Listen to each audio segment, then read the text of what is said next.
Alors bonjour tout le monde, bienvenue sur cette nouvelle vidéo, j'espère que vous allez bien, comme d'habitude. Aujourd'hui on se retrouve chez moi au studio, parce que normalement à la base je devais faire l'intro de ce vlog directement là-bas, directement en plein road trip. Malheureusement mon micro a complètement bugué, complètement déconné, il a fait des trucs chelous pendant l'intro, donc c'est très bizarre, je sais pas pourquoi. Malheureusement voilà, ça n'a pas du tout marché, du coup je vous fais l'intro très rapide, bah voilà, ici, donc bienvenue, bienvenue. Donc on se réveille ici au lac Pukaki qui est juste à côté du Mont Cook. Mont Cook, endroit pharaonique, emblématique de la Nouvelle-Zélande. Du coup on a réussi à dormir là-bas dans un petit camping sauvage au bord du lac. Comme ça qu'on a pu se réveiller tranquillement le matin malgré un froid de canard mon ami. Il a fait hyper froid et malgré tout quand on s'est levé tranquillement on a pu profiter d'une vue vraiment mais à couper le souffle. Voilà, le lac hyper calme avec la montagne, voilà, un peu au loin, hyper beau, une ambiance mais genre incroyable, tu vois, vraiment le vrai road trip, tout ce qu'on aime. Et après, nous avons roulé pendant environ, je crois, 3 quarts d'heure pour ensuite nous retrouver au centre du village de Mont Cook. Et ensuite, de là-bas, nous avons fait des petites marches. Du coup, voilà pour l'intro. Et maintenant, on se retrouve directement dans le vlog, retour au vlog et retour à Mont Cook.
Bon, du coup, on est en train de diriger vers Mont Cook.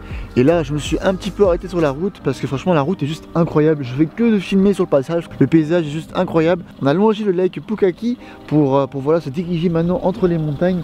Mais franchement, la vue depuis tout à l'heure, c'est genre, c'est impressionnant, c'est fou. C'est des paysages tellement photogéniques. Et la lumière en plus de ça, regarde ça, comment il fait beau, c'est incroyable. Donc là, au bout de la route là-bas, on a les montagnes de Mont Cook. Donc Mont Cook, c'est l'un des pics parmi toutes les montagnes là. Le sommet de ces montagnes là est enneigé, du coup, ça fait un paysage juste incroyable. Et regarde ça en plus de ça, tu vois là, je suis arrêté au milieu de la route et il n'y a aucune car, il n'y a aucune voiture. Parce que depuis que je suis parti, depuis qu'on a roulé, je n'ai croisé qu'une seule voiture sur 60 km. Et pourtant il est 8h, 8h30 du mat et il n'y a personne mon gars, c'est incroyable. Il n'y a vraiment que nous. Et là je profite du paysage, c'est incroyable, c'est impressionnant. Franchement il n'y a vraiment personne, c'est fou. Oh là je pourrais rester ici pendant des heures. Mais bon, on va continuer la route, on va se diriger par là-bas et on va aller au village de Mont Cook. Et après on va voir un peu pour les randos qu'on pourrait faire aujourd'hui. Je pense qu'on va en faire 2, au moins une, et on verra si on peut en faire 2. Bon, du coup nous voici arrivés au village de Mont Cook. Là on va se diriger vers un petit café pour aller boire justement un café. Et après on va voir pour aller enfin découvrir ces montagnes. Mais avant ça, voilà, café.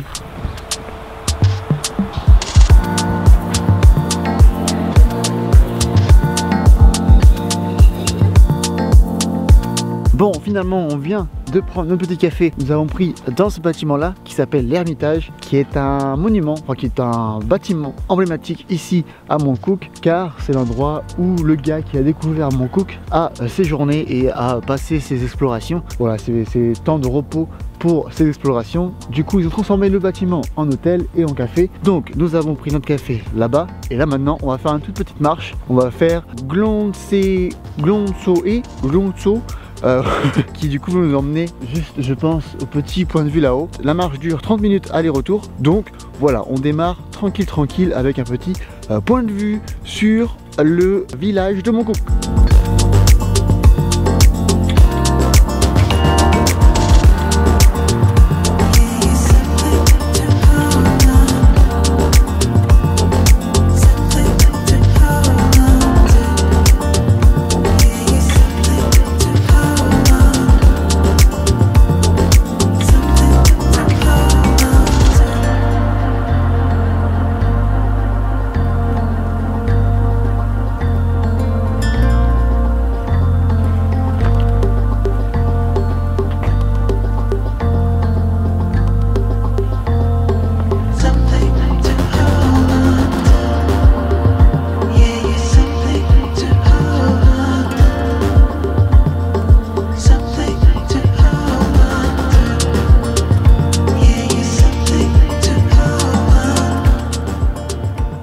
voici arrivés au point de vue. Donc comme vous voyez, nous avons la vue sur les montagnes. Juste en bas, là, nous avons Moncook Village. Et tout là-bas, là, la montagne qui est juste ici, le point blanc, c'est justement Moncook qui est à plus de 3000 mètres d'altitude.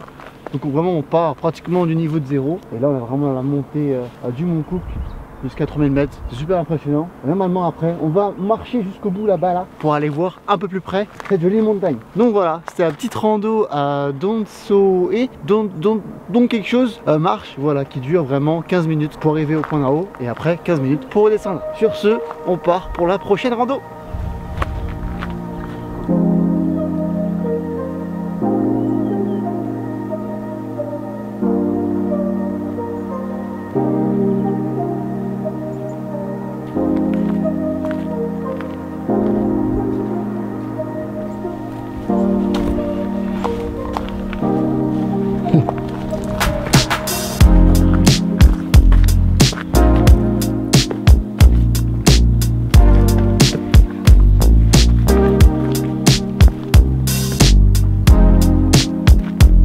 Bon, verdict final, nous avons pris 25 minutes pour terminer cette rando, en sachant que voilà, je prends des vidéos, je prends des photos, donc je suis assez lent.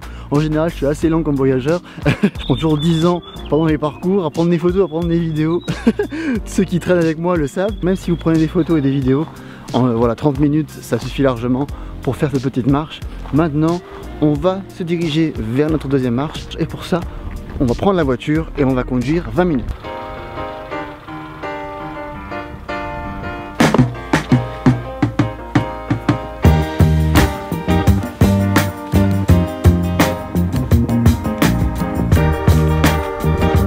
Bon, du coup nous voici arrivés au parking, nous avons roulé 10-15 minutes et là du coup nous arrivons au Blue Lake, Tasman Glacier View et également la rivière. La rando, dépendant d'où est-ce qu'on va, dure 15, 10 ou 25 minutes. Donc là on va juste suivre la ligne et on espère qu'on va avoir une belle vue.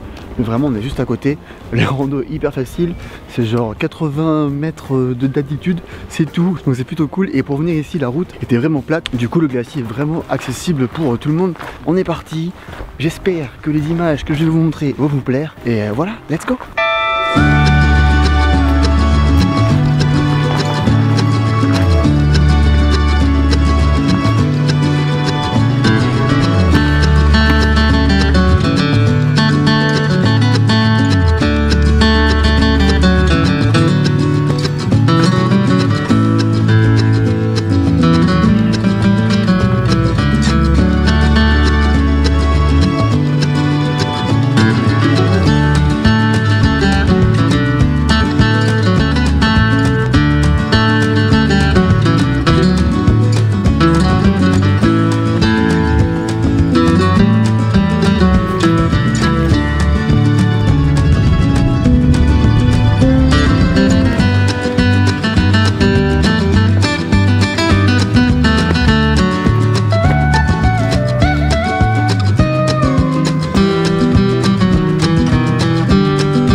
Bon, du coup nous voici arrivés au glacier Tasman qui est du coup tout là-bas. Et derrière nous avons encore plus une plus grande partie du glacier. Et donc normalement ça en hiver, le glacier est un peu plus proche du point de vue.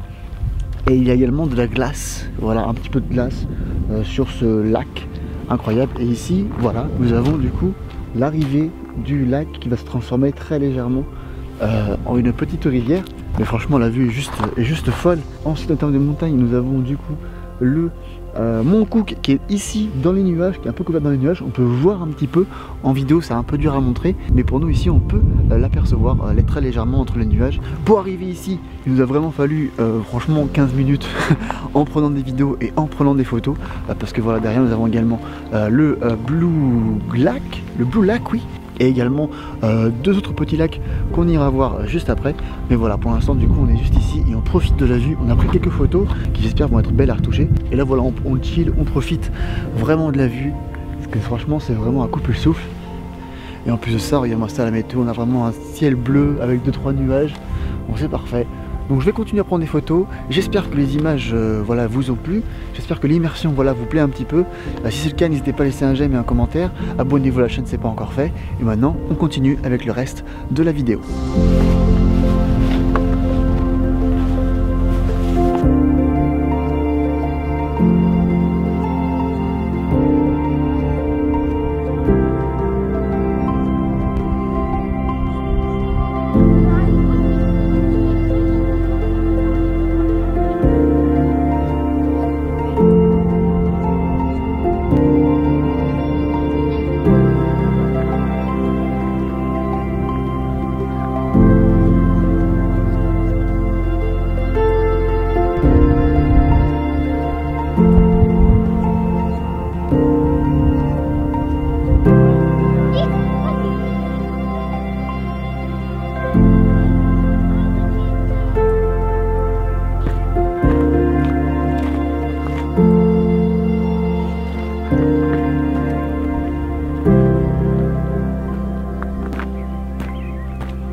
Bon, du coup nous voici arrivés à Blue Lake, qui est juste en bas de la vue du glacier. À la base, quand ce lac a été découvert, il était bleu.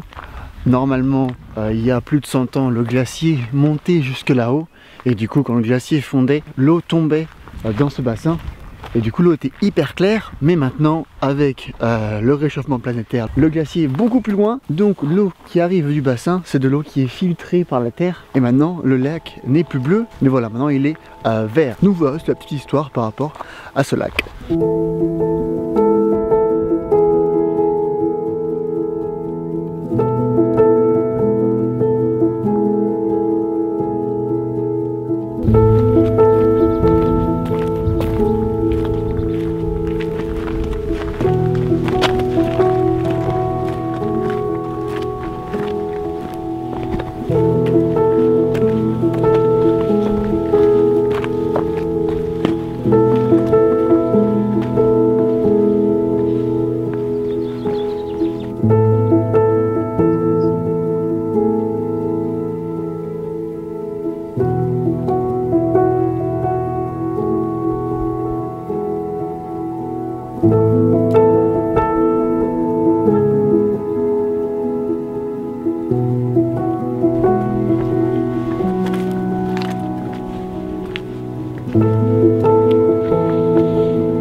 Bon, du coup, on a marché un petit peu, on a fait une balade pendant environ 20-25 minutes, et là maintenant nous sommes au pied, littéralement au pied du glacier, du lac du glacier. Donc tout à l'heure nous étions là-bas, et là on a fait un grand tour pour venir jusqu'ici. Maintenant regarde ça, on est vraiment proche de l'eau. L'eau est un peu, c'est très bizarre, très floue, très floue, pourtant ça vient des glaciers, mais voilà, l'eau est vraiment très floue. En venant ici, en se mettant assez bas, on a vraiment une ambiance assez différente par rapport à tout à l'heure. On a aussi également une marche pour arriver tout là-haut et avoir un autre point de vue. Mais rien que d'ici déjà, c'est déjà pas mal du tout. Mais en tout cas, voilà, on regrette pas d'avoir fait ce petit détour.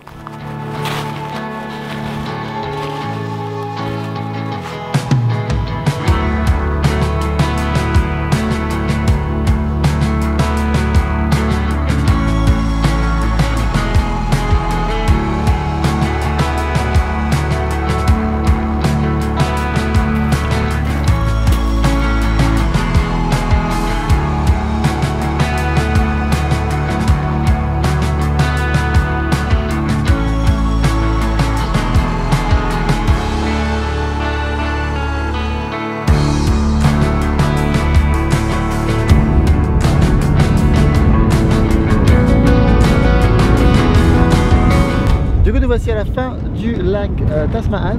Cette fois-ci, il se transforme en rivière. Il y a également quelques parties du glacier qui sont encore là et qui va sûrement fondre dans les semaines à venir. Et du coup, voilà, le lac se jette ensuite sur une rivière juste derrière ces rochers-là pour aller ensuite dans la vallée, tout au bout, pour aller ensuite sur une rivière. Donc nous avons commencé l'aventure là-bas. Ensuite, nous avons été en dessous et maintenant, voilà, nous sommes vraiment à la fin. Donc nous aurons vu tous les angles de ce magnifique glacier. C'était vachement cool, très surprenant, franchement pas déçu. Et voilà, en tout on aura passé, je pense, 2 heures, le temps de regarder un peu partout, de s'arrêter, de prendre des vidéos et prendre des photos. Et surtout au point de vue là-bas, on a vraiment profité, on a vraiment chillé. Parce que franchement c'est tellement beau, c'est tellement incroyable que voilà. Donc une bonne journée. Et là, cette fois-ci, nous pouvons voir clairement le Mont Cook. Enfin!